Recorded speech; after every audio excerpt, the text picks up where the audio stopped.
Okay, hello everyone. In this video, we will talk about mass, volume, and density, about something that is important to thermodynamics. And first, let's begin with mass and weight. And in our everyday usage, mass is usually referred to as weight. But pay attention, it is not correct. But actually, there is a relationship between mass and weight, which we learned in school. M equals G, little g times M, right? And G means weight. M means mass, has the unity of kilogram, and this little g is called the gravitational acceleration. Gravitational acceleration. About 9.8 newtons per kilogram. So, as a matter of fact, this little g varies from place to place, so we assume that the mass does not change. Its weight may change if we change the place, for example. And now you may ask me, why is the concept mass so important? So I will give you two reasons. First is that in thermodynamics we usually use mass instead of weight.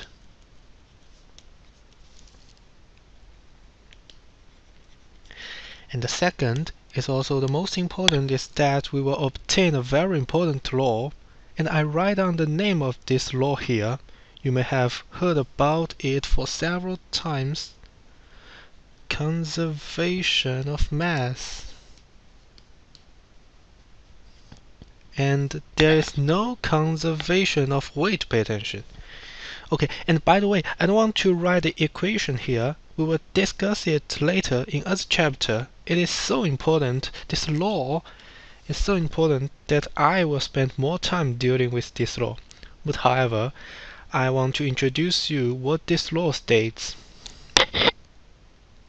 And this law states that within a closed system,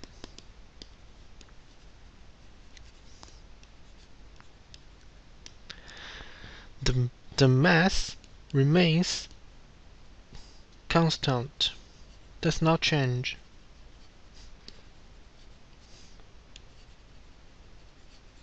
And here closed system means no transfers of matter.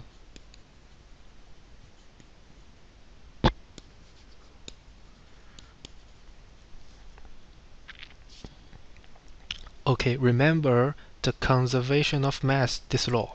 We will use it later. Okay, next topic, volume. And gas has an important property concerning volume, and I should use it through this example. And we have two containers here, container 1 and container 2. Have the same volume, 50 liter. And one is filled with hydrogen. Here blue circles mean hydrogen molecule. And we know that the molecules are everywhere in this container. It will never happen that the gas molecules stay within only a certain area, right?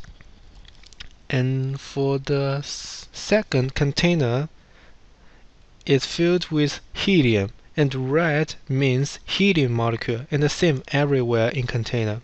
And now I want to mix both gases into a third container, also has the volume of 50 liter. And what will happen? And here we assume that there is no reaction between hydrogen and helium. Now I want to give you two possibilities for you to choose. The choice A is that the hydrogen molecules stay within only a certain area, and the rest is for helium molecules. And that means in hydrogen area there is no even one helium molecule. And there is a boundary here between two gases. And therefore, for example, the volume of helium is 60% of the container's volume, and the hydrogen has the rest 50%. Okay, another choice B is that the hydrogen and the helium molecules fill the entire container. There is no boundary like this, and no so-called hydrogen area and no so-called helium area. And in this case, both gases have the same volume equal the container's volume. And which one is correct and why? Okay, we say that the gas molecules are extremely active, so active that for each molecule, pay attention, for each molecule it could move in all directions. And if two molecules collide with each other, they will change the direction, and even one molecule does not hit others, for example here, it will also change its move directions. Why? Because we say the interaction force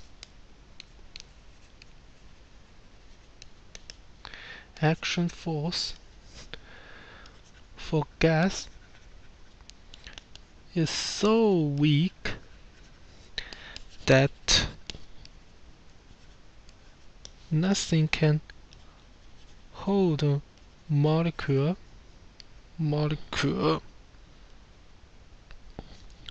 to his neighboring molecule. So for each molecule, they can go everywhere they want. So we say the change of moving direction is spontaneous and random. But pay attention, even though this change is spontaneous and random, they prefer to head for areas with lower concentration. And we call this diffusion. So return here. For example, it is so-called helium area, the concentration of hydrogen is 0. So for the hydrogen molecule, I turn to blue color. For the hydrogen molecule, it prefers to diffuse into this area in the helium area, and the same to the helium molecule. This is the diffusion. So maybe now you have the answer, right? The choice B is correct. The volume of hydrogen is equal to the volume of helium equal to the volume of container. We assume here 50 liter. Okay, remember this conclusion, and we will use this again in chapter gas mixture in order to get Dalton's law of partial pressure. I write down this law here. Dalton's law in order to obtain partial pressure. And I will talk about it in other chapter, focus on it. Okay, so now since we have the mass and volume, we can then calculate the density rho. And rho density is defined as mass per unit volume. And pay attention, even though density is calculated by using mass and volume, it does not depend on mass and volume. And after learning the ideal gas law, we will know that the density of most gas depends on pressure and temperature. So we can say the density is a function which depends on pressure and temperature. Okay, and by the way, the density of liquid and solid can change with pressure and temperature as well, and the temperature has greater influence than pressure. But the change in many cases, and for liquid and solid, is so small that can be neglected in many engineering analyses, and therefore we say liquid and solid are usually be regarded as incompressible substance.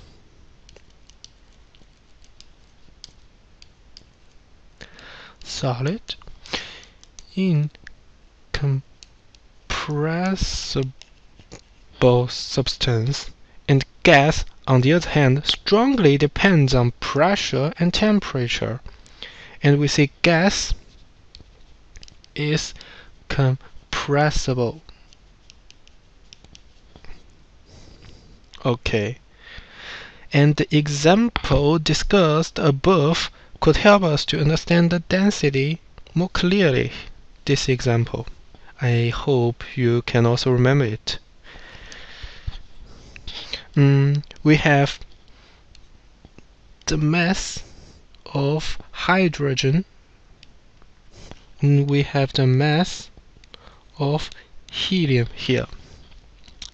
Okay, and we assume that these three containers have the same volume. Container 1 equals container 2 equals V3 equals V, the same volume V. And at the initial condition is here, and we can calculate the density of both gas, right?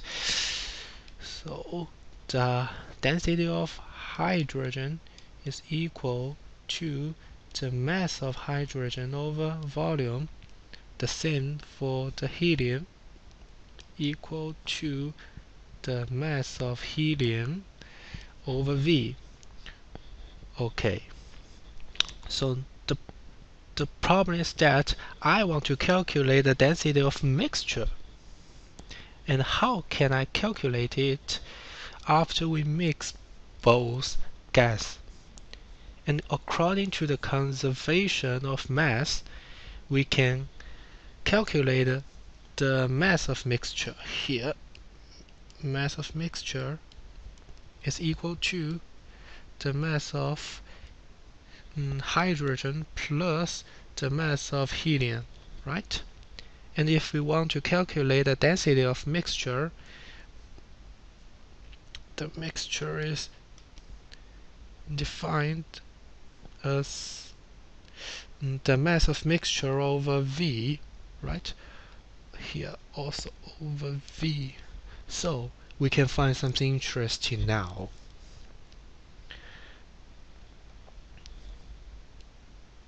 This part, what does this part mean? Right, the density of hydrogen. And this part means the density of helium.